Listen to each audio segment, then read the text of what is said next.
అందరికీ నమస్కారం. ఈరోజు ఉపాధ్యాయ అర్హత పరీక్ష టెట్ పేపర్ 2కి సంబంధించి బోధనా పద్ధతులు 6 మార్కులకు గాను ఉన్నాయండి. అంటే బోధనా పద్ధతులు అంటే మెథడాలజీ అనే విషయం మనకు తెలుసు కదా. దానికి సంబంధించి ఒక యూనిట్‌ని చర్చించే ప్రయత్నం చేద్దాం.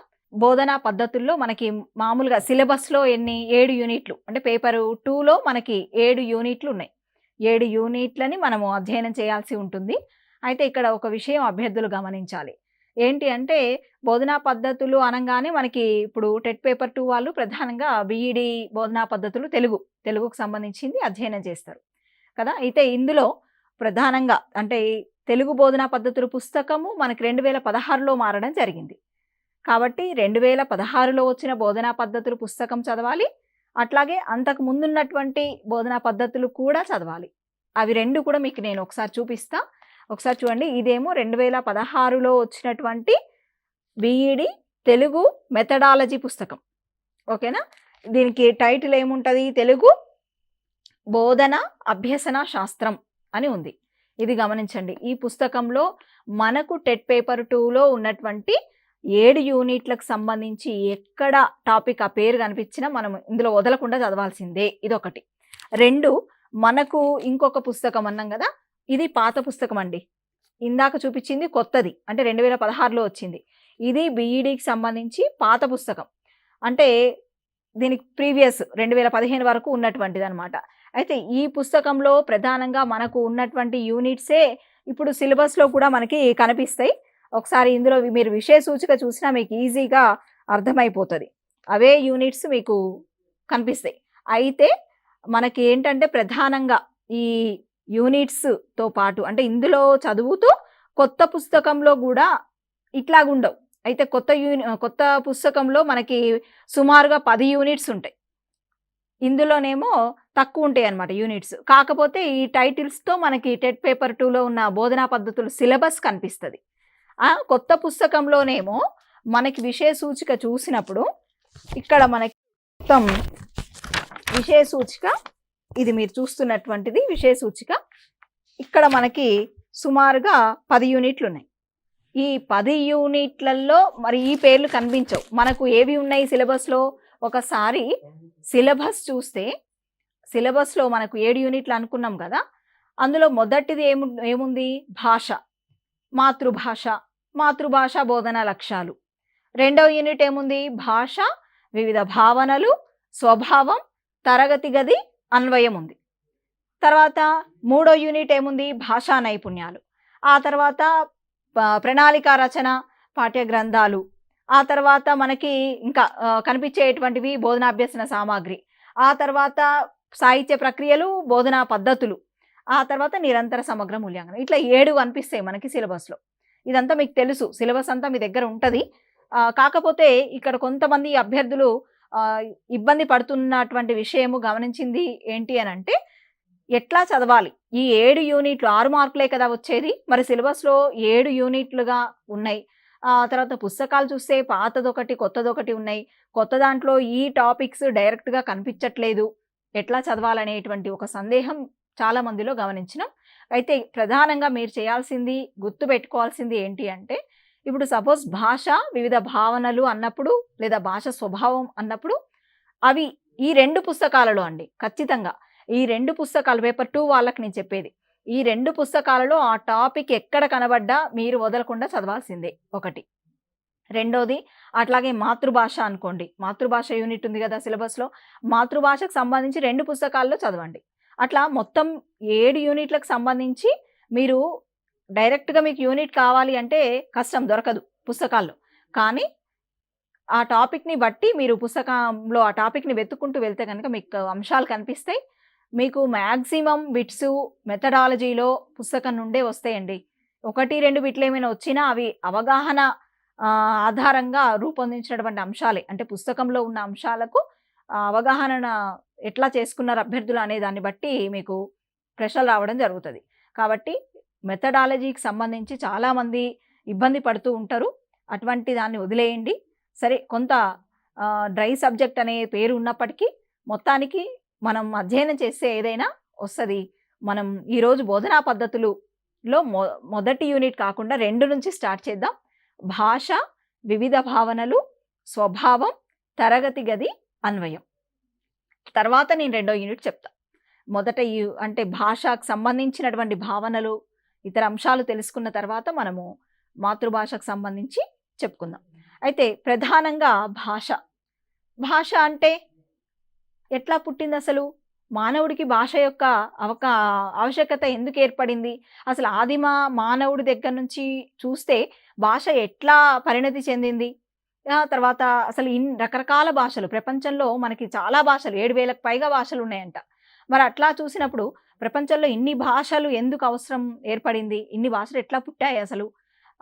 అని చూసినప్పుడు భాషావేత్తలు ప్రధానంగా ధ్వని మూలం అని చెప్పడం జరిగింది.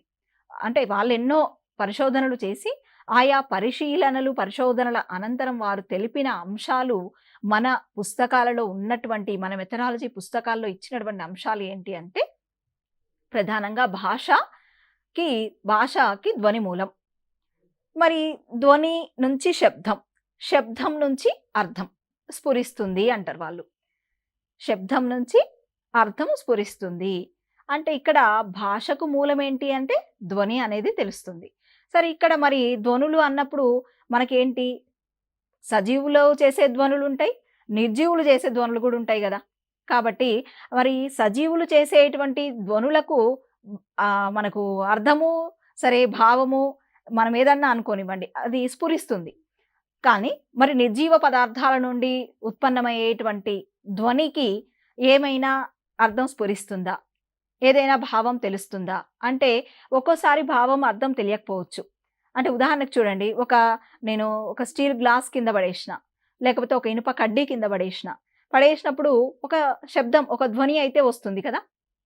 అయితే అది ఏంటి, ఆ భావం ఏంటి అనేది మనం అర్థం చేసుకోలేకపోవచ్చు. కానీ దానికి సంబంధించిన కారణమన్నీ మనం అర్థం చేసుకోవచ్చు. అంటే శబ్దం ఎందుకు జరిగింది, ఎందుకు వచ్చింది, ఎందుకు ఆ ధ్వని పుట్టింది అనేటువంటి కారణాన్ని మాత్రం మనం అర్థం చేసుకోగలుగుతాం. అయితే ఇట్లా మొత్తానికి చూసినప్పుడు భాష అనేటువంటిది భాషింపబడేది. భాష అనేటువంటి పదానికి మూలము ధ్వని. సరే, ఇంకా చెప్పాలి కొంత డెప్త్కి వెళ్ళి అంటే భాష అనేటువంటి పదం భాష అనేటువంటి ధాతువు నుండి ఆవిర్భవించడం జరిగింది. భాష అంటే భాషింపబడేది అని.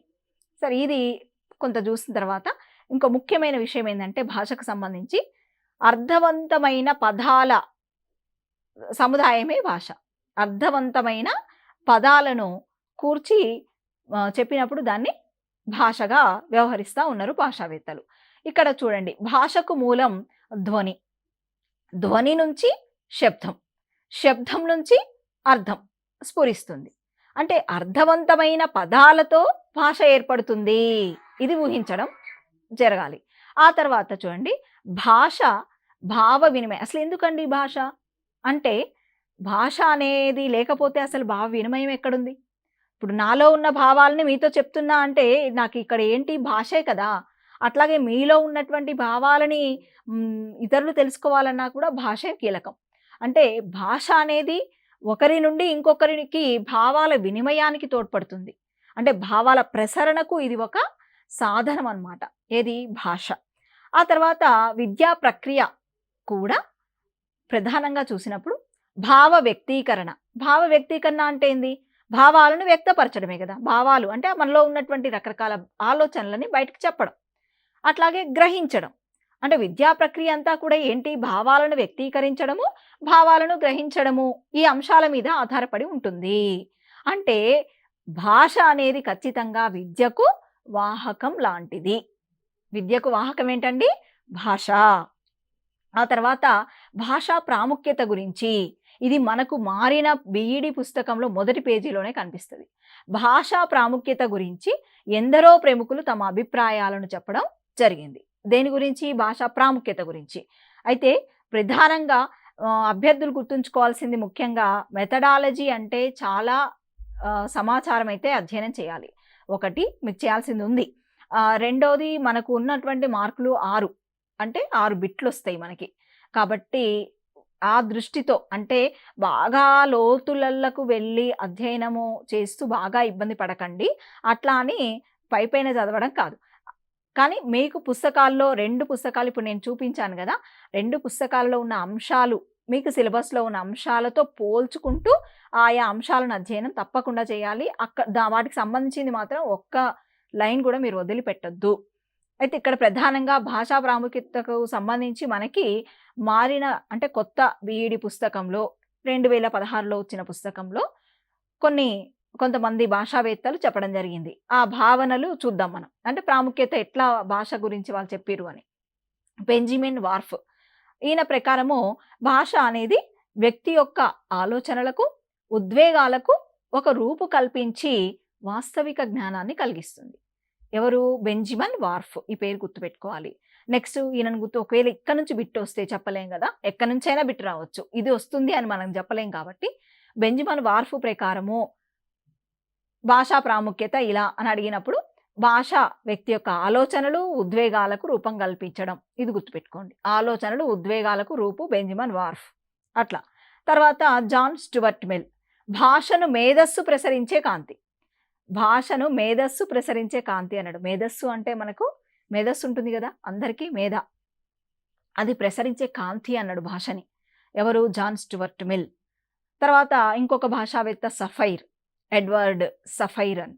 భాష ఒక సమాజపు ఆలోచనలను, జ్ఞానాన్ని, విలువలను తెలియజేసే వాహకం అన్నాడు.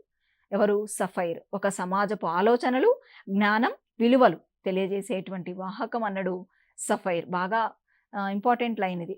సమాజపు గుర్తింపుకు భాష ప్రాథమికమైనటువంటి వ్యక్తీకరణ కదా.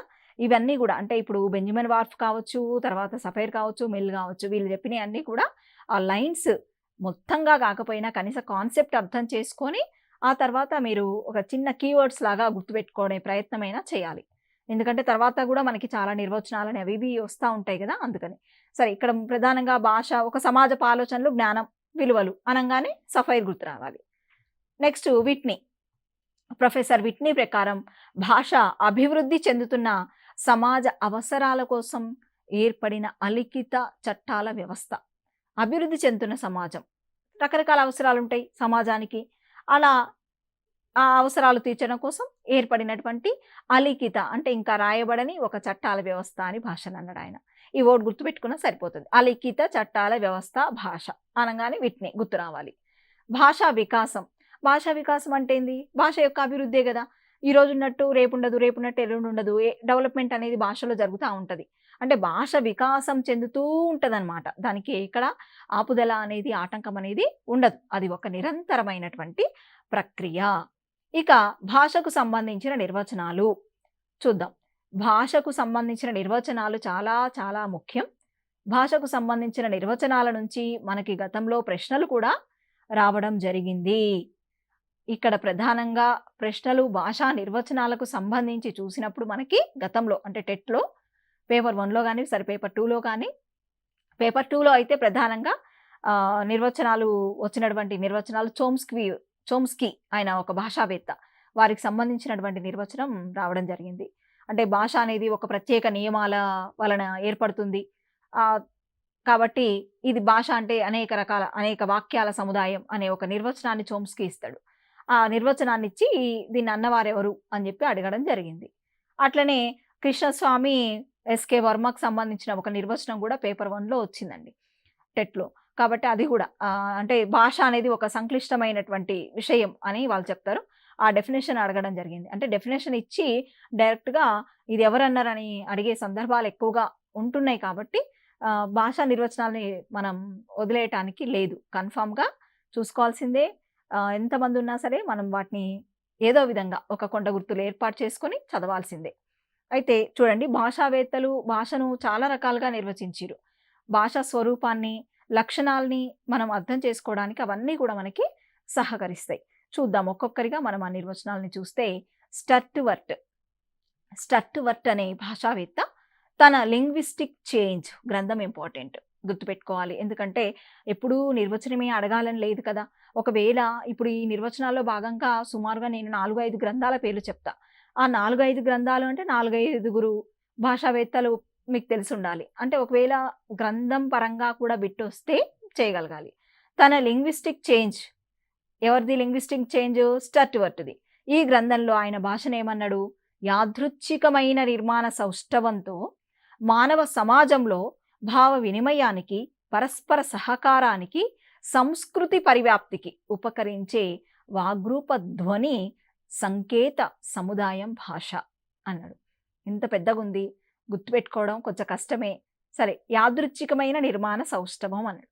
అంటే భాష అనేది యాదృచ్ఛికంగా పుడుతుంది. అంటే యాదృచ్ఛికం అంటే ఏంది? ఇంకా ఎవరి ప్రమేయమో ఏదో కండిషన్స్ ఏం లేవు. అలవోకగా అలా ఆటోమేటిక్‌గా రావటమే యాదృచ్ఛికం కదా! యాదృచ్ఛికమైనటువంటి నిర్మాణ సౌష్ఠవంతో అట్లాగే మానవ సమాజంలో భావ వినిమయం జరగాలి గదా! పరస్పర సహకారం అనేది ఉంటుంది కదా! అట్లాగే సంస్కృతి కూడా ఒక తరం నుంచి ఇంకో తరానికి వెళ్తది గదా! వ్యాప్తి అవుతది గదా!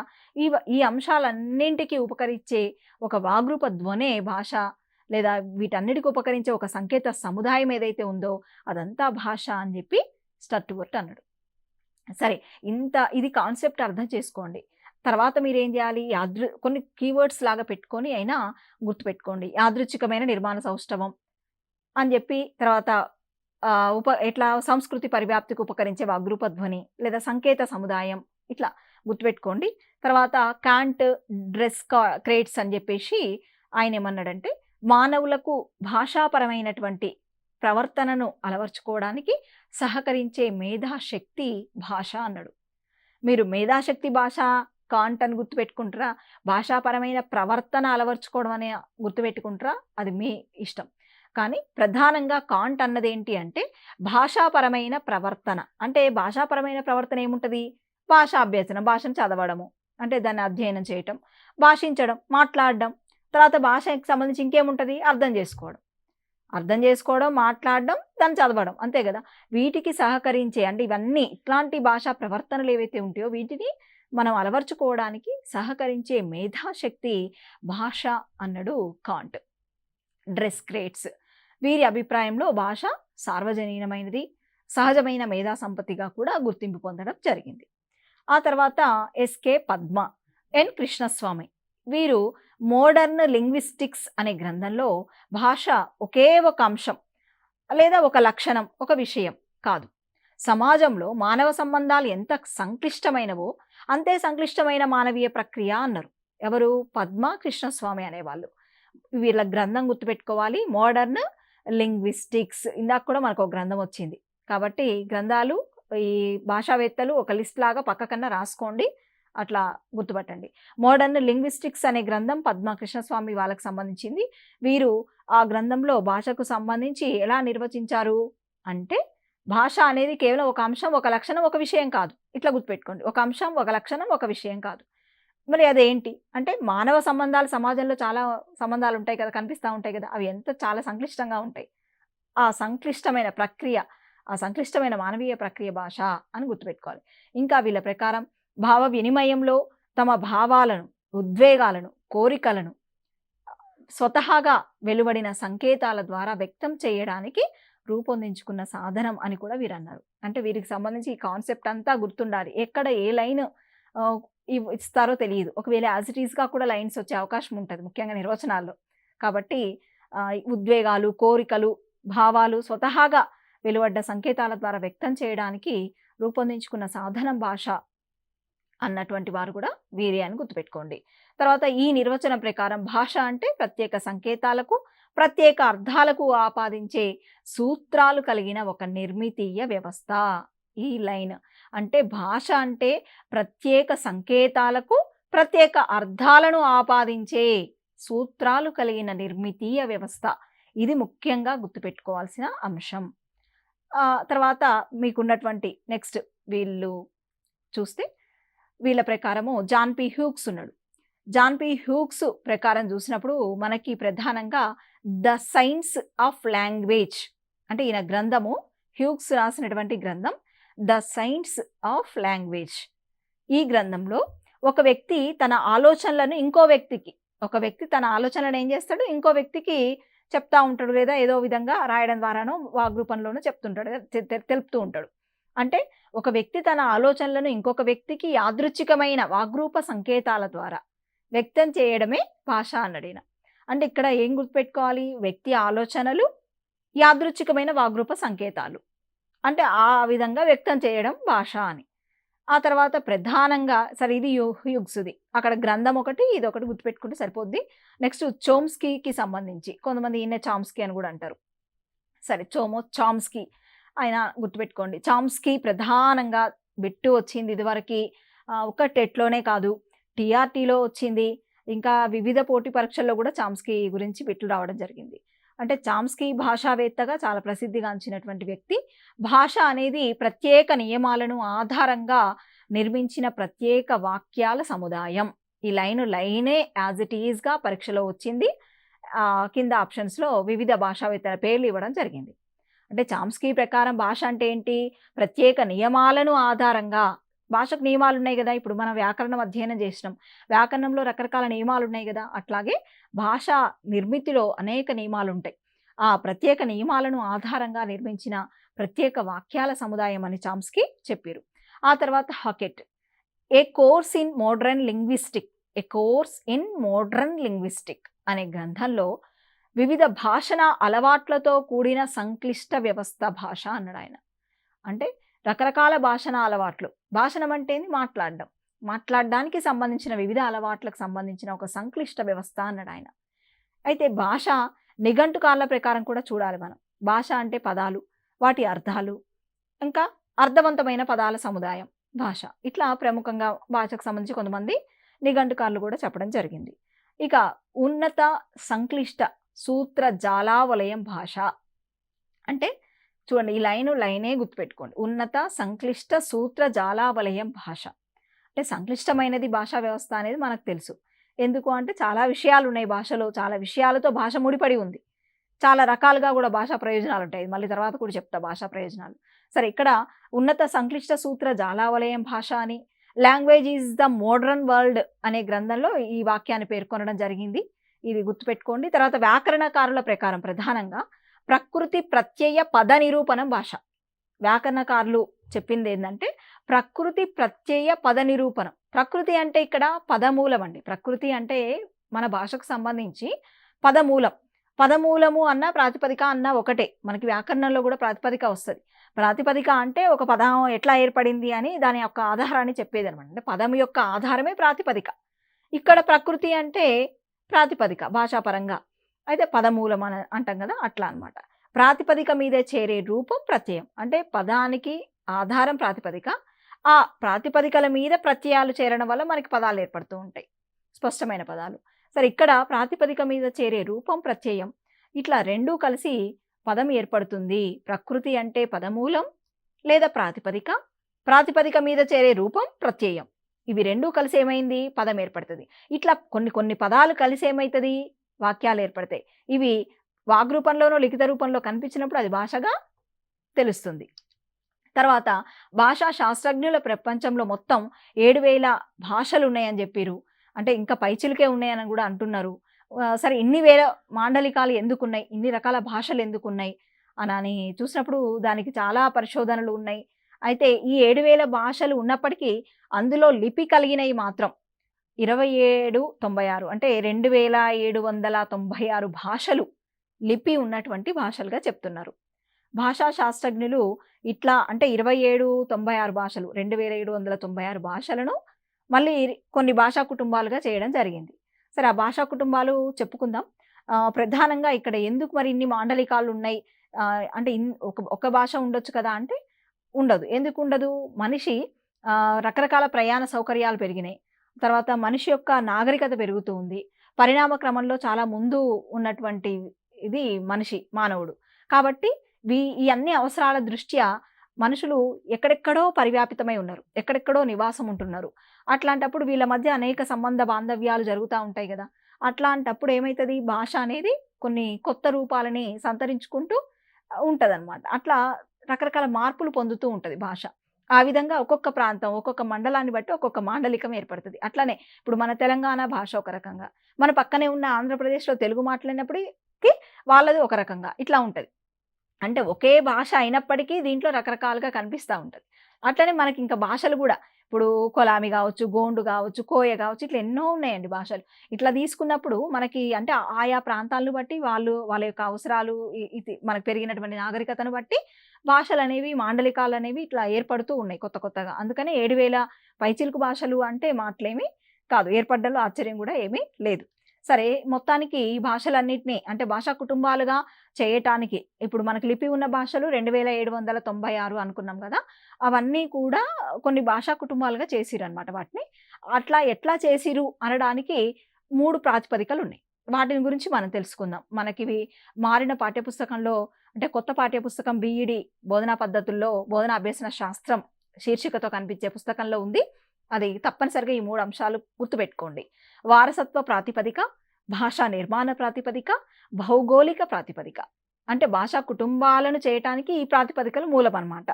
అయితే చూద్దాం ఒక్కొక్కటిగా చూసినప్పుడు వారసత్వ ప్రాతిపదిక. వారసత్వ ప్రాతిపదిక ఆధారంగా ఒక మూల భాష నుంచి అంటే ఏదో ఒక మూలంగా ఒక భాష ఉంటది. దాని నుంచి మళ్ళీ ఇంకో భాష ఏర్పడుతది. అంటే ఒక మూల భాష నుంచి అంటే ఒక ఆదిమ భాష నుంచి ఏర్పడిన భాషలను ఒక కుటుంబంగా ఇక్కడ నిర్ణయించడం జరిగింది. అంటే ఏదో ఒక మూల భాషను తీసుకొని దాని నుంచి ఏర్పడిన భాషలను ఒక కుటుంబం అని చెప్పి చేసిర్రు. అది ఏ ప్రాతిపదిక కిందకొస్తుంది? వారసత్వ ప్రాతిపదిక. అట్లాగే భాషా నిర్మాణ ప్రాతిపదిక. ఇక్కడేంటి అంటే పదాల, వాక్యాల నిర్మాణ క్రమంలో పోలికల ఆధారంగా విభజన జరుగుతది. అంటే పదాలు, వాక్యాలు భాషా నిర్మాణం అన్నప్పుడే మనకు తెలుస్తుంది ఆ టర్మ్‌లో. పదాలు, వాక్యాలు ఈ నిర్మాణ క్రమంలో రకరకాల పోలికలు ఉంటాయి గదా భాషల మధ్య. దాని ఆధారంగా చేసినటువంటి కుటుంబాల వర్గీకరణ కూడా ఉంది. అట్లాగే భౌగోళిక వర్గీకరణ. అంటే భౌగోళిక ప్రాతిపదిక కింద ఇది. భౌగోళిక వర్గీకరణలో ఒక భౌగోళిక ప్రాంతంలో మాట్లాడే వేర్వేరు భాషలను వేర్వేరు కుటుంబాలుగా వ్యవహరిస్తూ, చెప్తూ, గుర్తిస్తూ ఉంటారు. అట్లా మొత్తానికి ఈ ప్రాతిపదికల ఆధారంగా ప్రపంచ భాషలు మొత్తం ఉన్నటువంటివి 141 కుటుంబాలుగా వర్గీకరించిరండి. అంటే మనకు ప్రస్తుతం లభ్యమవుతున్న వాటిని బట్టి 141 కుటుంబాలుగా భాషా కుటుంబాలుంటే మళ్ళీ వీటిని 6గా చేసిరు. 6ంటిని ప్రధాన కుటుంబాలుగా గుర్తించిరు. దాదాపు 67% ప్రపంచ భాషల్లో 80% ప్రపంచ జనాభా అంటే మాట్లాడుతున్నటువంటి భాషలు ఇందులో కనిపిస్తాయి. ఎందులో? ఈ 6 ప్రధాన కుటుంబాలలో. ప్రపంచంలో అత్యధిక జనాభా అంటే ఇప్పుడు మనం ఎంత అనుకున్నాం? 67% అత్యధిక జనాభా మాట్లాడేటువంటి భాషలు 67%. అట్లా మాట్లాడే భాషా కుటుంబాలు ఏవైతే ఉన్నాయో ఇండో యూరోపియన్ మరియు సైనో టిబెటిన్ ఈ భాషా కుటుంబాలే అని చెప్పి భాషా శాస్త్రవేత్తలు అభిప్రాయపడడం జరిగింది. భారతీయ భాషల వర్గీకరణ కనుక చూసినప్పుడు భారతదేశంలో ఎన్నో భాషలున్నాయి. వీటిని 4 భాషా కుటుంబాలుగా భాషా శాస్త్రవేత్తలు వర్గీకరించారు. ఇవి చూస్తే ఒకటి ఇండో యూరోపియన్, తర్వాత నెక్స్ట్ ఇంకోటి మనకు ఉన్నటువంటి కుటుంబం ద్రావిడ భాషా కుటుంబం, తర్వాత నిషాద భాషా కుటుంబం, నెక్స్ట్ సైనో టిబెటన్ కుటుంబం. ఇట్లా 4. అయితే ఇండో యూరోపియన్కి ఇంకో పేరు ఏంటంటే ఆర్య భాషా కుటుంబం అంటారు. అట్లాగే ద్రావిడ భాష అంటే ఇక ఆది ద్రావిడ అని కూడా అంటూ ఉంటారు. ఇక నిషాద అంటేనేమో ఆస్ట్రిక్ అట్లా అనమాట. ఇట్లా కూడా మారు పేర్లు కూడా గుర్తుపెట్టుకోవాలి. సరే, మొత్తానికి ఈ భాషా కుటుంబాలు భారతీయ భాషలను 4 ప్రధానంగా చేయడం జరిగింది. ఇందులో 73% మళ్ళీ మన భారతదేశంలో చూసినప్పుడు 73% భారతదేశ జనాభా ఆర్య భాషా కుటుంబంలోని భాషలే మాట్లాడతారు. ఆర్య భాషా కుటుంబంలోని భాషలు మాట్లాడతారు 70% మంది భారతదేశ జనాభా. తర్వాత 20% మంది ద్రావిడ భాషలు మాట్లాడతారు. మళ్ళీ ద్రావిడలో కూడా మనకి 2 రకాలు కనిపిస్తాయి. మళ్ళీ చెప్తా నేను తర్వాత. నిషాద, సరే ఇంకోటి నిషాద సైనో టిబెటన్ ఉంది కదా, ఇవి మాట్లాడే వాళ్ళు చాలా తక్కువ మంది ఉంటారండి. చాలా మారుమూల ప్రాంతాలు లేకపోతే కొన్ని పర్టికులర్ ఏరియాస్లో మాత్రమే ఈ భాషా కుటుంబాలకు సంబంధించిన భాషలు మనకి కనిపిస్తూ ఉంటాయి. సరే, ఇక ఆర్య భాషలకు ఉదాహరణగా మనము సంస్కృతము, హిందీ, బెంగాలీ, పంజాబీ, గుజరాతీ ఇట్లా చాలా లిస్ట్ ఉందని మనకి పుస్తకాల్లో చాలా ఉంది. అవి ఒకసారి చూసుకోండి అంతే. గుజరాతీ ఇట్లాంటి అన్ని భాషలు ఆర్య భాషలు. ద్రావిడ భాషలు అంటే ఇవి ఆర్య భాషల కంటే నిజానికి ప్రాచీనమైనవి. ద్రావిడ భాషలను ఇదే 2 శాఖలుగా విభజించడం జరిగింది. అవి ఒకటి ఉత్తర ద్రావిడ భాషలు ఉన్నాయి, రెండోది దక్షిణ ద్రావిడ భాషలు ఉన్నాయి. ఉత్తర ద్రావిడ భాషల్లో మన తెలుగే ప్రధానమైనది. గోండు, కొలామి ఇవి కూడా దీంట్లోకే వస్తాయి, ఉత్తర ద్రావిడ భాషలోకి వస్తాయి. ఇక దక్షిణ ద్రావిడ భాషలో ప్రధానంగా చెప్పదగినవి తమిళము, కన్నడ, మలయాళం ఇట్లాంటివి అనమాట. ఇంకా ఉంటాయి, ఇవి ప్రధానంగా. ఆ తర్వాత నిషాద భాషలు. ఇందులో అదే ఆస్ట్రిక్ అన్నాం కదా, ఇది తూర్పు భారతదేశంలో ఒరిస్సా, ఛత్తీస్గఢ్, పశ్చిమ బెంగాల్ ఇట్లా కొన్ని ఏరియాస్లో గిరిజనులు మాట్లాడే భాషలు ఇవి. మేఘాలయ అటు సైడ్. తర్వాత ఇంకా మనకు సైనో టిబెటన్ భాషలు ఉన్నాయి. ఇవి హిమాలయ పర్వత ప్రాంతంలో నిచంబా, కన్నోడి, భూటియా అనేటువంటి ప్రజలు మాట్లాడుతా ఉంటారనమాట. సో, ఇవన్నీ అంటే భాషా కుటుంబం ఏంటి, ఆ కుటుంబం కింద ఏ భాషలు, ఏ ప్రాంతము కొంతవరకు అధ్యయనం చేయడం అవసరం. తర్వాత భారత రాజ్యాంగంలో అసలు ఎన్ని భాషలున్నాయి, ఇది కూడా మెథడాలజీలో భాగంగా చదవాలి. భాషల పట్ల మనకు అవగాహన కోసం కూడా చదవాల్సింది ఉంది. ఇది మనకు మెథడాలజీలో అడిగే అవకాశం కూడా ఉంది. ఇటీవల చేర్చిన భాషలేంది రాజ్యాంగంలో అని అడిగిన పరిస్థితులున్నాయి. అంటే అవి వేరే పోటీ పరీక్షల్లో వచ్చినాయి. సరే, ఇక్కడ ప్రధానంగా 22 భాషలకు భారత రాజ్యాంగంలో లేని భాష అని అడగొచ్చు కదా ఇప్పుడు. అందుకని రాజ్యాంగం గుర్తించినటువంటి అధికారికంగా గుర్తించిన 22 భాషలున్నాయి. ఆ లిస్ట్ ఒకసారి చూసుకోండి. అంటే ఇది 8వ షెడ్యూల్‌లో భాషకు సంబంధించి మనకు రాజ్యాంగంలో ఉంటది. నెక్స్ట్ స్టార్టింగ్‌లో ఏంటండి 14 భాషలే ఉండేయి గదా రాజ్యాంగంలో. ఆ తర్వాత చేర్చినటువంటి భాషల సంఖ్యను బట్టి మొత్తం 22 కనిపిస్తున్నాయి ఇప్పుడు. సరే, అస్సామీ, బెంగాలీ, బోడో, డోగ్రే, గుజరాతీ, హిందీ, కన్నడం, కాశ్మీరీ, కొంకణి, మైథిలి, మలయాళం, మణిపురి, మరాఠీ, నేపాలీ, ఒరియా, పంజాబీ, సంస్కృతం, సంతాల్, సింధీ, తమిళం, తెలుగు, ఉర్దూ ఇవన్నీ కూడా అధికారికంగా రాజ్యాంగం గుర్తించినటువంటి భాషలు. సరే, ఇవన్నీ కూడా అంటే ఇప్పుడు మనము ఈరోజు వివిధ భావనల్లో భాగంగా భాషకు సంబంధించినటువంటి అసలు ఎట్లా భాష పుట్టింది అనే కొంత, తర్వాత భాషకు సంబంధించిన నిర్వచనాలు, భాషా కుటుంబాలు ఇట్లాంటి కొన్ని అంశాలను చూసినాం. తదుపరి క్లాస్‌లో మరిన్ని విషయాలను ఈ యూనిట్‌లో భాగంగా చర్చిద్దాం. ఈ రోజుకు ముగిస్తూ ధన్యవాదాలు.